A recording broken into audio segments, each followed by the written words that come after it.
विशाल अग्रवाल याला 14 दिवसांची न्यायालयीन कोठडी देण्यात आली आहे। विशाल अग्रवाल याच्यावर खरं तर पुरावे नष्ट करण्याचा देखील गुन्हा आज नोंद करण्यात आलेला आहे। विशाल अग्रवाल याच्या पोलीस कोठडीची आवश्यकता नाही असं कोर्टाने म्हटलंय। विशाल अग्रवाल याला 14 दिवसांची न्यायालयीन कोठडी देण्यात आली आहे।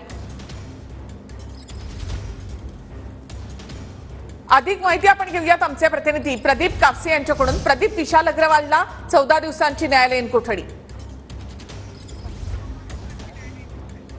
निखिल, अगदी बरोबर आहे। खरं तर आज ज्यावेळेस सुनावणी सुरू झाली त्यावेळेस पुणे पोलिसांचा युक्तिवाद होता की तो म्हणजे आणखी तपास जो आहे तो आम्हाला करायचा आहे, त्यामुळे विशाल अग्रवाल आणि त्याच्या साथीदाराला पोलीस कोठडी जी आहे ती वाढवून मिळावी। सुरुवातीपासूनच पुणे पोलिसांनी बाजू जी आहे ती खरं तर कोर्टासमोर लावून धरलेली होती। मात्र कोर्टाने आता स्पष्टपणे म्हटलेलं आहे की या प्रकरणामध्ये आता पोलीस कोठडीची आवश्यकता नाही, न्यायालयीन कोठडीमध्ये याची चौकशी जी आहे ती केली जाईल। त्यामुळे आता पुढचे 14 दिवस जे आहेत विशाल अग्रवाल याला न्यायालयीन कोठडी जी आहे ती कोर्टाने सुनावलेली आहे।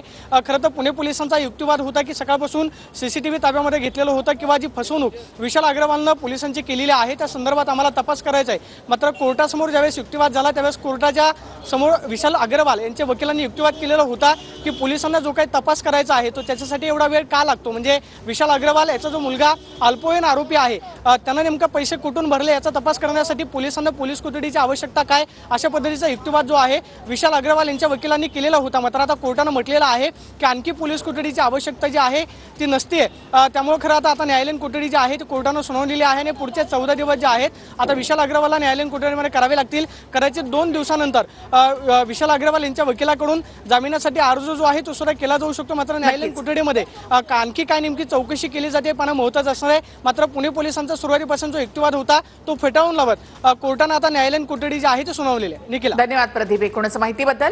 तर विशाल अग्रवाल याला 14 दिवसांची न्यायालयीन कोठडी देण्यात आली आहे।